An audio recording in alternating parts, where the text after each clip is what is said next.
Welcome to all, whether you are visiting for the first time or have been here many times before.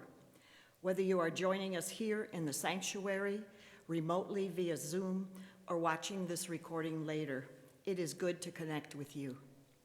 I'm Mary Gowell-Ensroth, a member of the Welcome Team. Today, children will be with us in the sanctuary to hear a story before heading to their activities. The family room, just to the left at the back of the sanctuary, with audio of the service piped in, is open for parents and children. Care is also available in the nursery on the lower level for infants and children through age 5. By greeting our virtual neighbors, we build a bridge between online and in-person participants. First, we will project on our screen the image of folks who are currently on Zoom. We ask you to show yourselves and give us a wave. Now, we invite you who are gathered in person to turn to face the camera at the back of the sanctuary and give the folks out there a wave. If you are with us in person, we invite you to join us after the service for coffee and conversation in Hodis Hall, which is located to the left after you exit the sanctuary. Our newcomer table is a place where visitors and newcomers can meet and chat with members of the congregation and with each other. All are encouraged to drop by. Just look for the colorful sign. If you are with us on Zoom, we invite you to stay on the call for a virtual coffee hour immediately after the service ends. Whenever and however we connect with BUC, we are building this beloved community.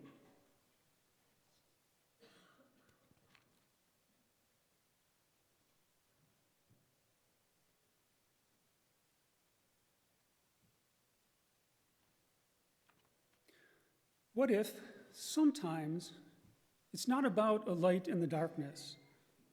What if sometimes it's about sparking potential into possibility and possibility into existence? What if sometimes the flame that burns in the chalice of our faith is nothing less than the ember of hope and nothing more than love set ablaze? What if sometimes all we need to do is follow this flame, one among scores, hundreds, thousands of steadily flickering flames across the land and among so many peoples, on the way to justice and into the land of peace? What if we dare to kindle that chalice?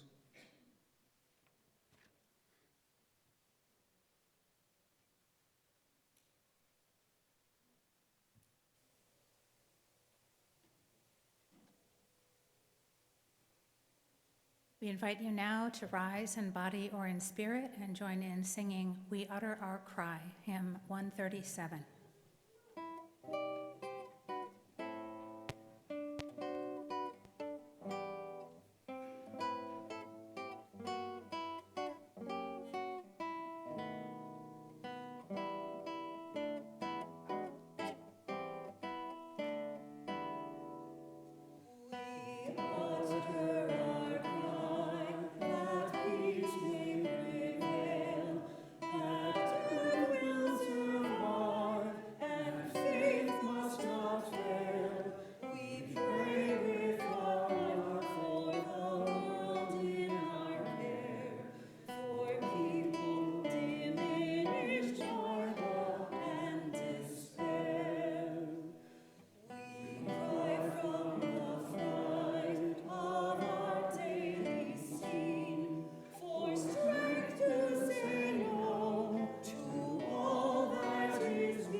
We gather. We bring our sorrows, our disappointments, our failures. We gather for healing, for laughter, and to rejoice. We gather to find new ways of loving, new ways of thinking, new ways of being. We gather, yes, always we gather, for it is in gathering that we find our hope.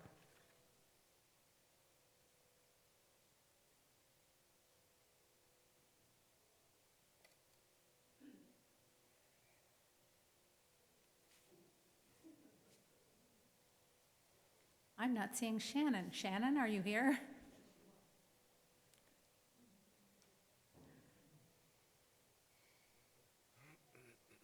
Well, I'm going to start reading.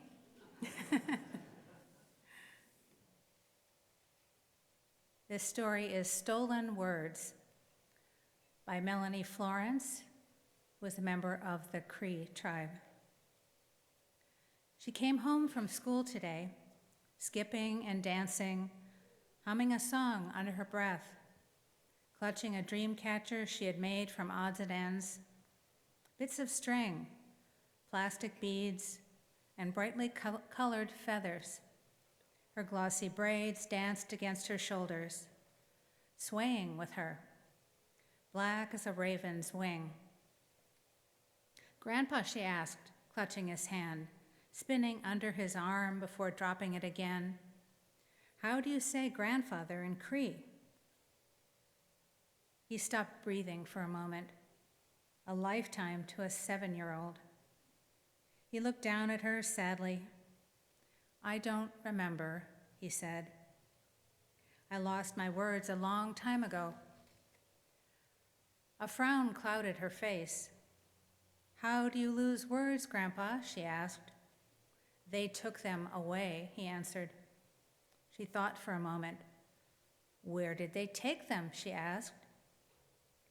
"Where they took all of us," he said, "away from home, away from laughter and soft words, away from our mothers who cried for us." She reached for his gnarled hand. "Who took you away, Grandpa?" she asked, quietly. "Men and women dressed in black, talking to us with words we did not know." They reached home and sat on the stairs together. "Where did they take you, Grandpa?" she asked. "Away to a school that was cold and lonely, where angry white faces raised their voices and their hands when we used our words. They took our words and locked them away, punished us until we forgot them, until we sounded like them. Harsh, sharp words, so different from the sound of our beautiful ones." She touched his weathered face, tried to wipe away the sadness with her soft hands. She looked down at her lap and handed him the dream catcher that she had made for her room. "You take this, Grandpa," she said. "Maybe it will help you find your words again." He smiled at her, his granddaughter, and touched her innocent face, a face that had never known hard words or raised hands. He smiled and kissed her head. The next day, she skipped out of school again, smiling widely at her grandfather. She stopped in front of him and took a deep breath. "Tansi, ni, masum," she said. His eyes widened. She smiled brighter than the sun. "I found your words, Grandpa," she said. You can take over anytime, Shannon. I'll finish this page. She pulled a tattered, well-worn paperback out of her book bag. "Introduction to Cree," it said. You get to do the hard part now with the Cree words.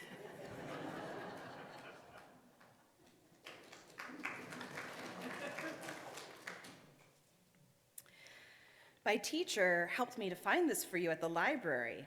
He reached for it, his hands shaking, opening it, feeling the soft much-loved pages under his fingers. Nosim, he whispered, granddaughter. The word felt familiar in his mouth. It felt like home, like his mother. He turned the pages of the book carefully. Musanigan, book. He turned another, word after word. Pikasquewin, language. Pages and pages of them. He looked at his granddaughter, Nosem. Thank you, Tinky, he said. Will you read to me, she asked, taking his hand in hers and leading him home. Will you teach me your words? His heart danced as he nodded, holding the book against his chest. So I apologize for not being here, but I'm going to take this moment to say that if you are able to, we could really use some help in RE. I've been running around this morning, so take a moment, think about it, come find me. On that note, we're going to have our children and youth join us in the pavilion as we head off to our class. For you shall go out in joy, for you shall go out in joy, and come back in peace, and come back in peace. Blessed be.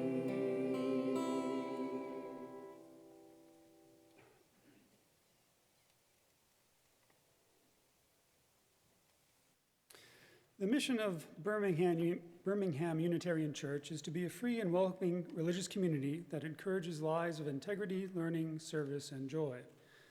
One way we live out this mission is by giving half of our weekly offering to a nonprofit organization that shares our values and addresses needs in the community. To suggest a nonprofit for this donation, please check the BUC website and under Justice to find the application form. Our offering recipient for October is South Oakland Shelter of Lighthouse in Pontiac. For decades, BUC has been a partner with SOS, previously hosting up to 30 unhoused guests for one full week in November here at our church. During COVID, guests were housed in hotels and BUC funded meals for our week. This is still the model for our support, and we are funding meals the week of November 2nd through the 9th. Our goal is $5,600 to cover 2 meals per day for 80 guests, prepared and delivered by Meals on Wheels, and served in the new Lighthouse Community Kitchen in Pontiac. In addition to the October plate collection, we partner with other local UU congregations and the Muslim Unity Center to reach our goal. The ushers will now receive this morning's offering, given and received in a spirit of generosity and gratitude. This offering is dedicated to the good work of the South Oakland Shelter and of this congregation.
This poem is titled Remember by Joy Harjo, who's a citizen of the Muskogee Nation and was United States Poet Laureate from 2019 to 2022. Remember the sky you were born under. Know each of the stars' stories. Remember the moon. Know who she is. Remember the sun's birth at dawn. That is the strongest point of time. Remember sundown and the giving away to night. Remember your birth, how your mother struggled to give you form and breath. Your evidence of her life and her mother's and hers. Remember your father. He is your life also. Remember the earth whose skin you are. Red earth, black earth, yellow earth, white earth, brown earth. We are earth. Remember the plants, trees, animal life all have their tribes, their families, their histories too. Talk to them, listen to them. They are alive poems. Remember the wind. Remember her voice. She knows the origin of this universe. Remember you are all people, and all people are you. Remember you are this universe, and this universe is you. Remember all is in motion, is growing, is you. Remember language comes from this. Remember the dance language is, that life is. Remember.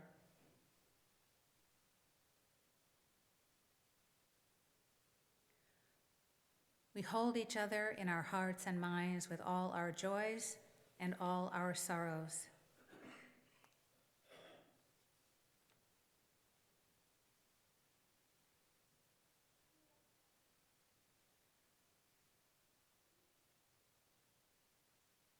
From Jane O'Neill. I am grateful first that we have such a lovely spot as the Choppic Woods and the prairie and what used to be the lower level lawn. And I am so very grateful for the help yesterday and in September in maintaining it from B.U. Sears, Jan Brown, Carol Lee, Ann Landon, Brian Shandevell, Barb Shandevell, Harper West, Karen Stanke, and Tanya Nordhaus. The Choppic Woods is always there for us to enjoy. Aren't we lucky?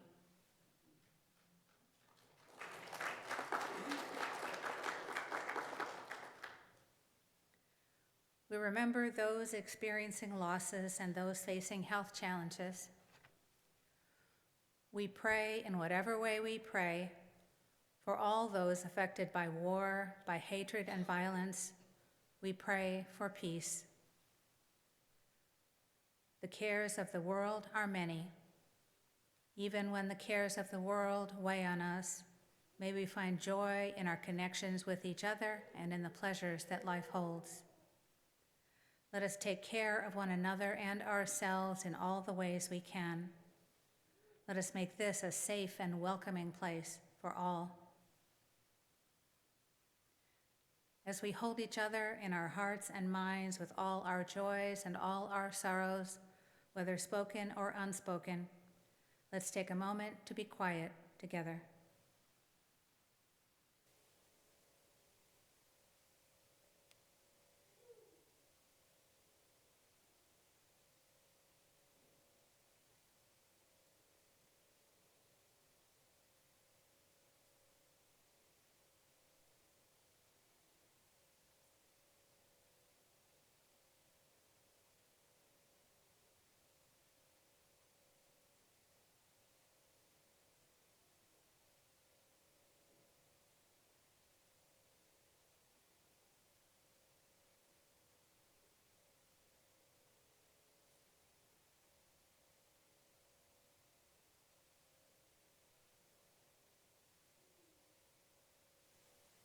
Now please join in singing Blessed Spirit of My Life. Hymn number 86, the second verse.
Our reading is the U.S. Indian Boarding School History by the National Native American Boarding School Healing Coalition.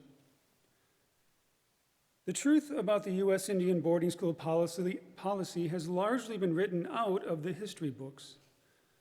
There were more than 526 government-funded and often church-run Indian boarding schools across the U.S. in the 19th and 20th centuries. Indian children were forcibly abducted by government agents, sent to schools hundreds of miles away, and beaten, starved, or otherwise abused when they spoke their native languages. Beginning with the Indian Civilization Act Fund of March 3, 1819, and the Peace Policy of 1869, the United States, in concert with and at the urging of several denominations of Christian churches, adopted an Indian boarding school policy expressly intended to implement cultural genocide through the removal and reprogramming of American Indian and Alaska Native children to accomplish the systematic destruction of Native cultures and communities. The stated purpose of the policy was kill the Indian, save the man. Between 1869 and the 1960s, hundreds of thousands of Native American children were removed from their homes and families and placed in boarding schools operated by the federal government and the churches. Though we don't know how many children were taken in total, by 1900, there were 20,000 children in Indian boarding schools. And by 1925, that number had more than tripled. The U.S. Native children that were voluntarily or forcibly removed from their homes, families, and communities during this time were taken to schools far away where they were punished for speaking their native language, banned from acting in any way that might seem to represent traditional or cultural practices, stripped of traditional clothing, hair, and personal belongings, and behaviors reflective of their native culture. They suffered physical, sexual, cultural, and spiritual abuse and neglect, and experienced treatment that in many cases constituted torture for speaking their native languages. Many children never returned home, and their fates have yet to be accounted for by the U.S. government.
Often I begin a sermon with a story or anecdote about a personal connection to a topic.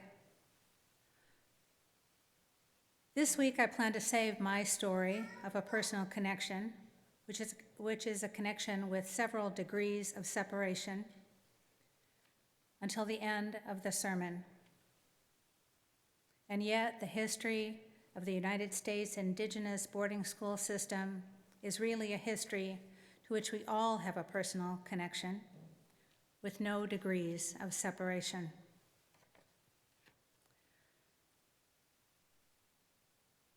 This country is built on stolen lands and stolen lives, with boarding schools a primary means of implementing the thievery. It's possible that our Unitarian forebears were well-meaning philanthropists, at least that's what they thought they were, if possibly bumbling and larcenous sources of ridicule as they carried out their mission to the Indians. A 1928 report made at the request of the Secretary of the Interior noted that it is quite possible for missionaries without the personal qualifications necessary for work with the Indians to maintain themselves indefinitely in isolated locations, obstacles both to the work of the church and to the efforts of the government. It's a complicated history, inherently abusive no matter how well-intentioned the perpetrators may have been. There's a lot to learn. I began learning about the boarding schools about 10 years ago when I was assigned a paper by my ministerial study group. And at that point, I visited the Mount Pleasant Indian Industrial Training School, visited the site of the school, and visited the fabulous museum that's nearby, and learned a lot and was deeply moved as I looked at the vacant buildings and peeked in the windows and just imagined what that might have been like. There's a lot to learn, and I'll share some selected stories. This is from a report submitted to the Secretary of the Interior, Deb Haaland, in April 2022. Despite differences in operation, management, and funding, the United States recognized that the federal Indian boarding school system was central to Indian territorial dispossession and Indian assimilation. Federal Indian boarding schools were designed to separate a child from his reservation and family, strip him of his tribal lore and mores, force the complete abandonment of his native language, and prepare him for never again returning to his people. Also included in the 2022 report is this description of the desired results of the boarding school system, which we can understand today as a process of intergenerational trauma. In 1902, Commissioner of Indian Affairs William A. Jones described the main goal of applying systematic, militarized, and identity alteration methodologies in the federal Indian boarding school system as follows. The young of the wild bird, though born in captivity, naturally retains the instincts of freedom so strong in the parent and beats the bars to secure it, while after several generations of captivity, the young bird will return to the cage after a brief period of freedom. So with the Indian child, the first wild redskin placed in the school chafes at the loss of freedom and longs to return to his wildwood home. His offspring retains some of the habits acquired by the parent. These habits receive fresh development in each successive generation, fixing new rules of conduct, different aspirations, and greater desires to be in touch with the dominant race. Accounts of 3 different periods of early Unitarian involvement in what was called educational work amongst the Indians are found in George Willis Cook's 1902 Unitarianism in America, a history of its origin and development in the chapter titled Unitarian Philanthropies.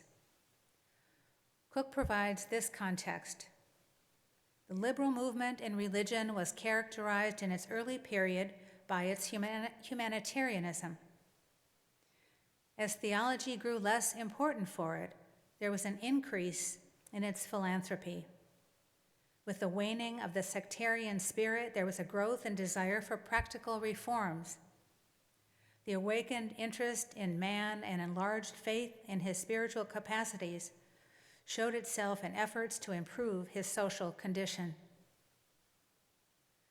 Cook then offers a summary of these three philanthropic efforts.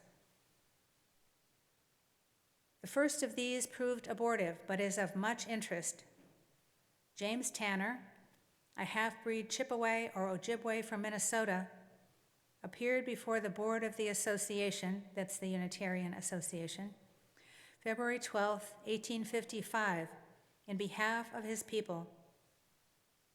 He had been a Baptist missionary to the Ojibways, but had found that he could accomplish little while the Indians continued their roving life and their wars with the Sioux.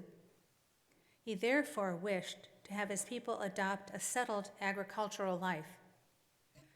The Baptist Home Missionary Society with which he was laboring would not accede to his plans in this respect, and desired that he should confine himself to the preaching of the gospel. Unable to do this on account of his liberal views, he went to Boston with the hope that he might secure aid from the Baptists there. He was soon told that he was a Unitarian,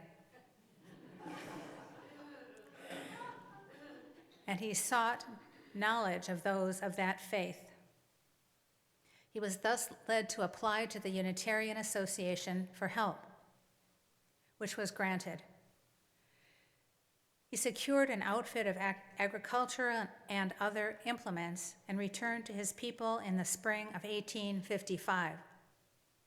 In December of that year, Mr. Tanner attended a meeting of the board of the association, accompanied by 6 Ojibwe chiefs.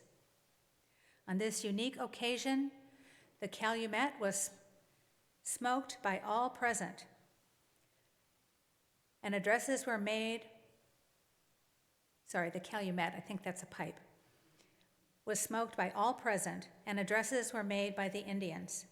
In April 1856, the board reluctantly abandoned this enterprise because the money for the yearly expenditure of $4,000, which it required, could not be secured.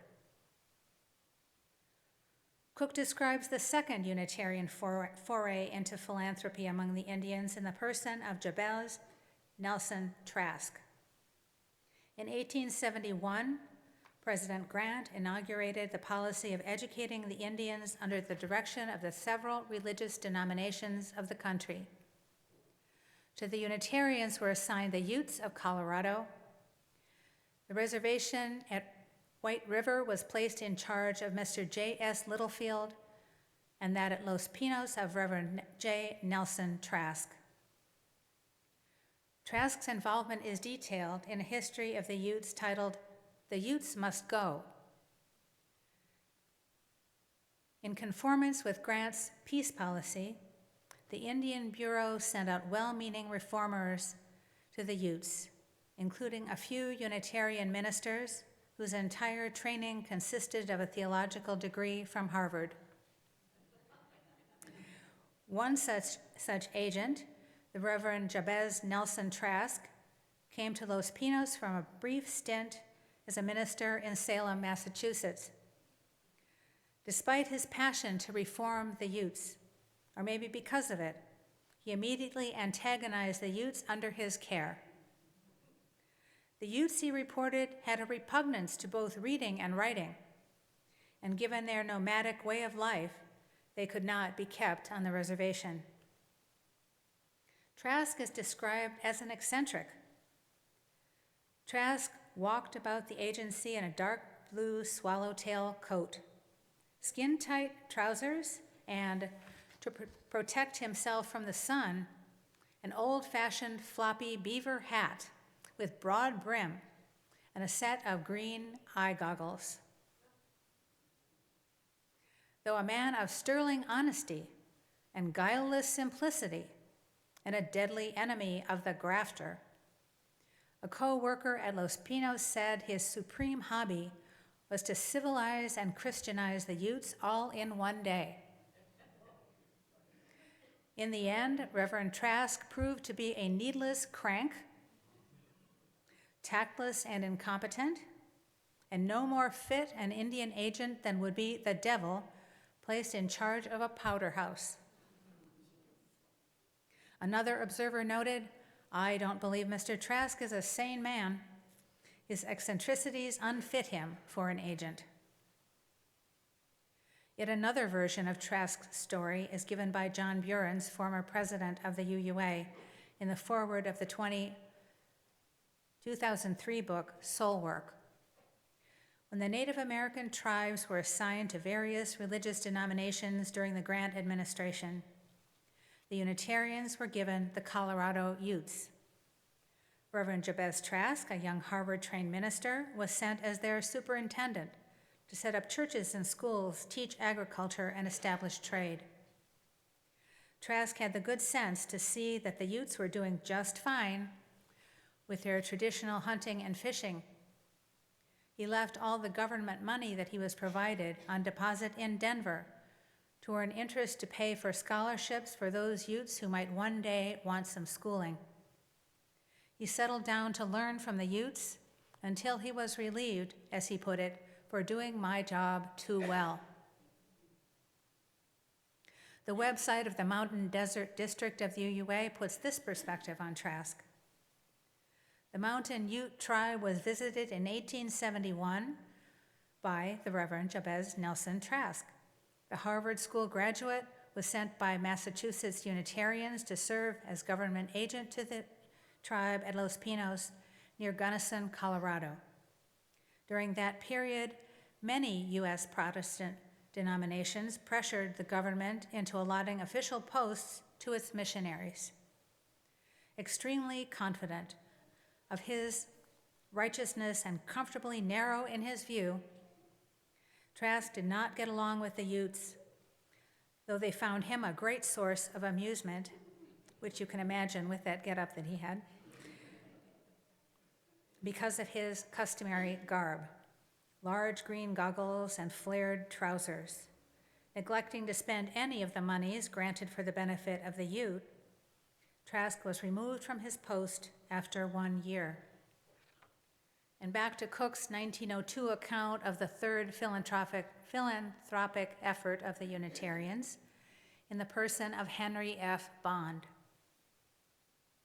After Trask, several other persons took up this work, including Reverend Henry F. Bond and his wife, Pamela.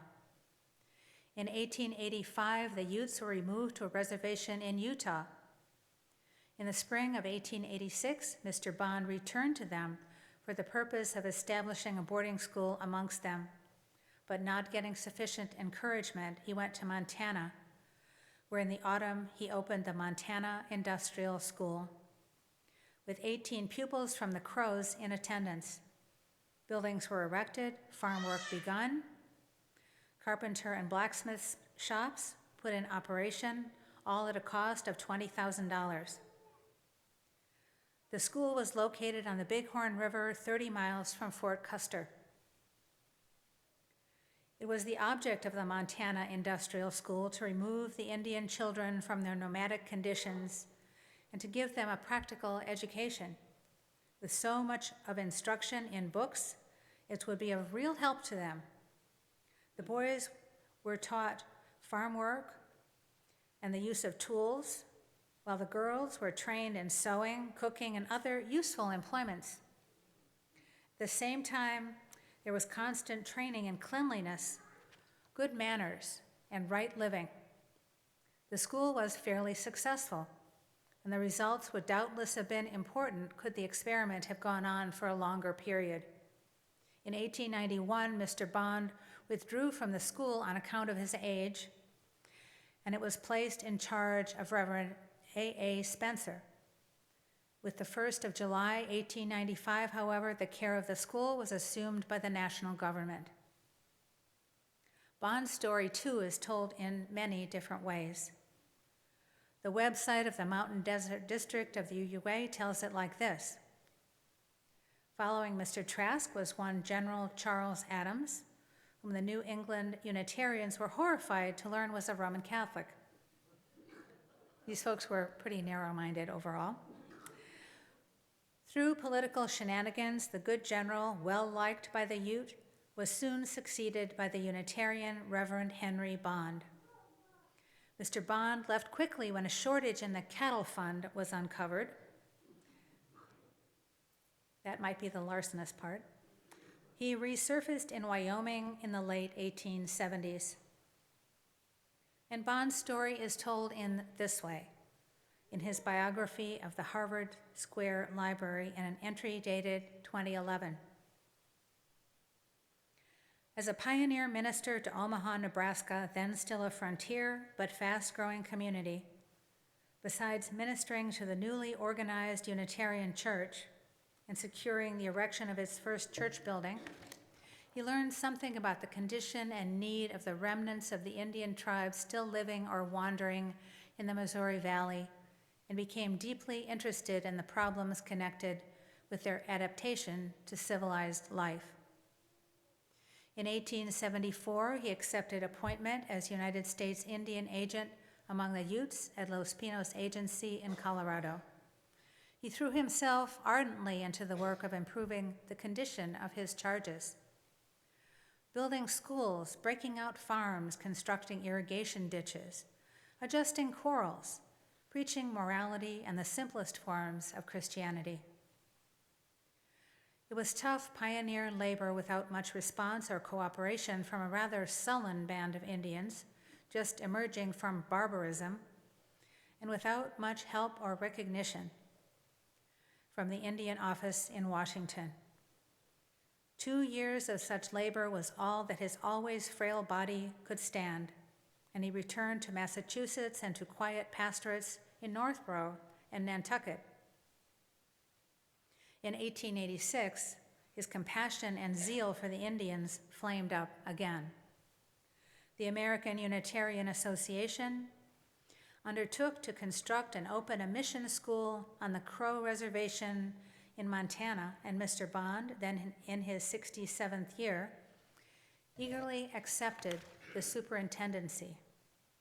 With his devoted wife, he went out to Montana, rallied a small company of teachers and carpenters and farmers, and on a hillside overlooking the bleak prairie, and not very far from where the disastrous Battle of the Bighorn had taken place only a few years before, built a log schoolhouse and some rude dwellings. In a springless wagon and with only an Indian boy as companion, he drove far and wide over the great reservation, making friends with the Indians and enlisting pupils for his school. It was a strange adventure for a man of gentle breeding and delicate constitution, but the rugged winters of the comfortless Northland could not chill his enthusiasm. He was a born mechanic and devised with his own hands, contrived a number of tools and gadgets that made life on the reservation more endurable. The Montana Industrial School filled up with eager pupils, and though in plant and equipment it was very plain and bare, it soon was setting a standard in its teaching and its adaptation to the needs of the people. All friends of the Indians honored Mr. Bond's practical ability, sound common sense, and zeal for justice for the original Americans. Finally, the government took over the operation and administration of the school, and Mr. Bond retired to spend a genial old age. We tell these stories of our forebears as if there were humor in their well-meaning ineptitude and possible corruption. And perhaps there is humor. Perhaps their ineptitude and corruption were saving graces. Our Unitarian forebears just weren't very good at subjugating and converting the Indians who were in their charge. These stories may seem redundant, different versions of the same history, but I find the various stories told from different angles to be fascinating. This is from an article about the Montana Industrial School for the Indians that appeared in the journal Science in 1887, the year after the founding of the school. The Crow tribe, which numbers about 3,500, of whom about 800 are children of school age, have never had any settled missionary or educational work done among them, except a small government school at the agency. The Crows have always been the firm friends and allies of the whites. They have resisted all overtures from other tribes to join them in hostilities, and have always been ready to take up arms against any tribe, even their own friends, who made war with the whites. It is perhaps for this very reason that they have been for so long neglected by the missionaries, whose efforts have been directed to the Christianization and civilization of those tribes from whom most danger was to be apprehended. As a natural result of this neglect, the Crows are among the least civilized of all the tribes. They cling to their wild ways of life and are reluctant to settle down to habits of industry. They are sensual and immoral in their practices.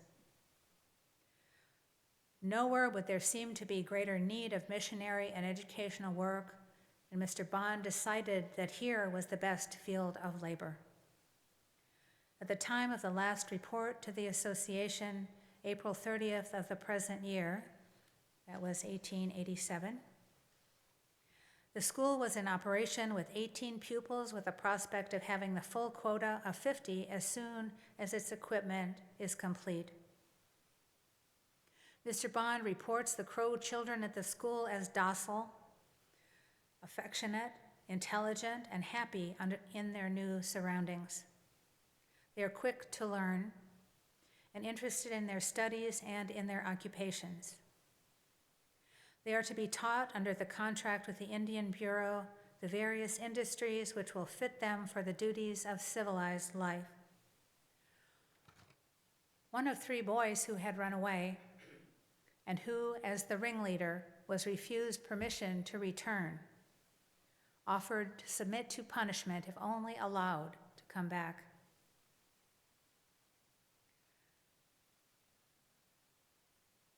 The article continues, an interesting feature of the work at this school is that of the 6 teachers and officers in charge, 3 are Indians who have been students at Carlisle and Hampton in the East.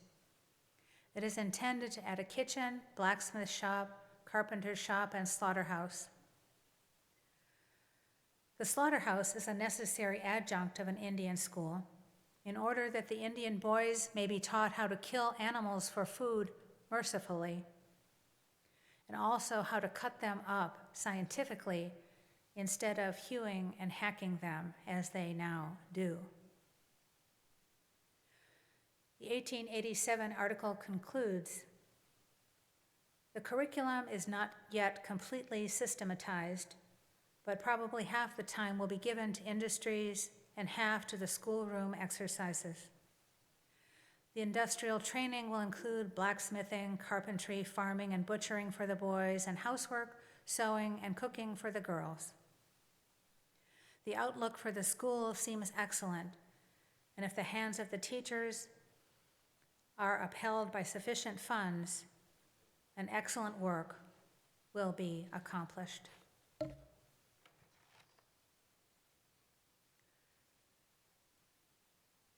In 1909, President Howard Taft appointed American Unitarian Association President Samuel Atkins Elliott to the Board of Indian Commissioners. In that capacity, Elliott gave addresses such as his speech, "From the scalping knife to the can opener," which argued how only assimilation to white culture would save the Native Americans from their own barbarism. Eliot believed that liberal Christianity was an appropriate vehicle for teaching Native character.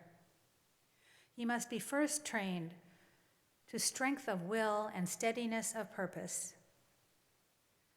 He must become accustomed to participate in the life of a community which acts under moral ideas.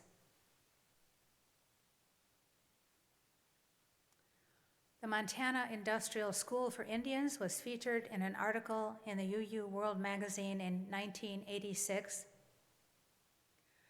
The centennial of the establishment of the school, including a reflection from Reverend Bill Schultz, president of the UUA at the time, after he visited the site of the school. Quote, "Only once did the American Unitarian Association offer direct support of the Native American community, but that one time still lives in the hearts of the Crow Indians. Nothing but a stone foundation remains today of the experiment, which dated only 11 years. But it was on that modest site that I was privileged to stand in early October along with dozens of Crow descendants of the original students, as we participated in a moving commemoration of the mission's centennial." Schultz reported on his remarks at the site. "If Henry and Pamela Bond were with us today, I am confident that they would say to the Crow community, 'We who taught your parents and grandparents are now your students.'" We all have a lot to learn about what happened in the past and about the ongoing effects of what happened. If there is a continuum of evil, I'd like to believe that the Unitarian boarding school was less evil than some.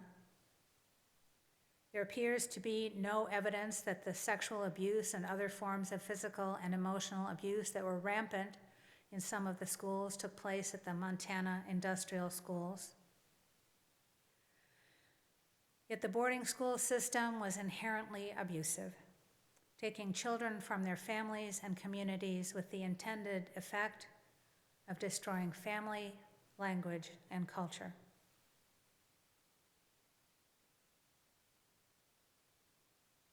Here is one example of the disruption of family life and intergenerational trauma caused by the boarding school system. My personal connection, which is not through President Grant, in case that occurred to you, that's not the connection. An aunt of mine was an enrolled member of the Oneida tribe in Wisconsin. She attended an Indian boarding school as a child in the 1930s and 1940s, and as a teenager was sent to live with and work for a white family in Milwaukee. She married my uncle, who was white and of English ancestry, in the early 1950s. And in 1957, they had a daughter who was close in age to me. I don't know much of my aunt's story, but I remember her as bitter and cold toward her daughter and everyone else. When my cousin was in her early 30s, her father, my uncle, died. Although her mother was still living, my cousin said, "Now I am an orphan," because her mother was no parent. My cousin became a writer and described herself as an Oneida poet.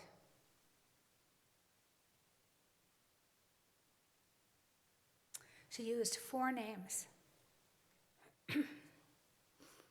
Her given name, which was a common English name, a middle name she shared with her mother, the surname of her father, my uncle, and the last name of the Indian man she married. And my cousin figured out how to be a good mother to her own son, who was named for his maternal grandfather, my uncle.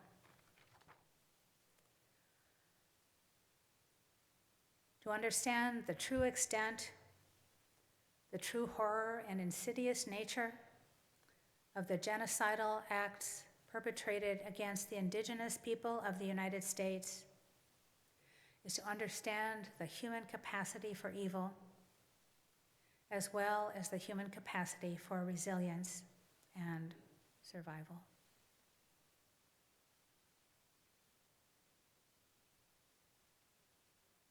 I invite you now to rise in body or in spirit and join in singing There Is More Love Somewhere, hymn 95. There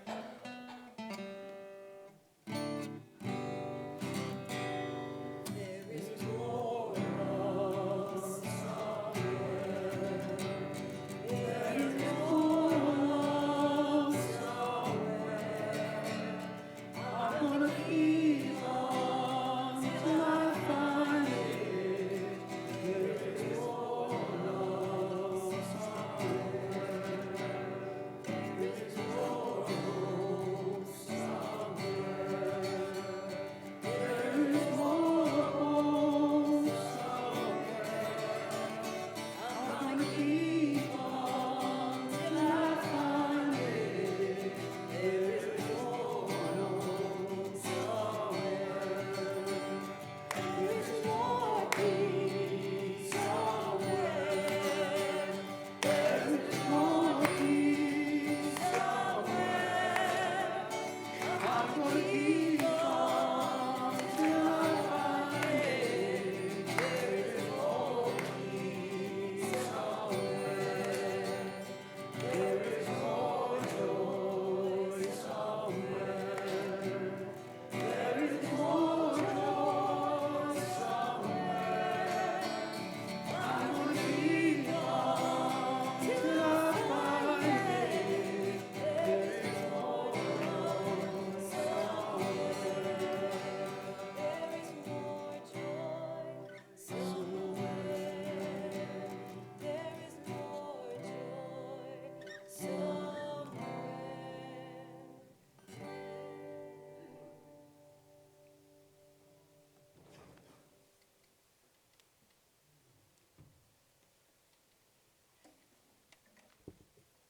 Go in hope, for the arc of the universe is long, and we can bend it toward justice. Go in courage, for together we have the strength to confront injustice in our daily lives and the larger world. Go in love, because a holy and generous love is both the reason and the means by which we transform our lives.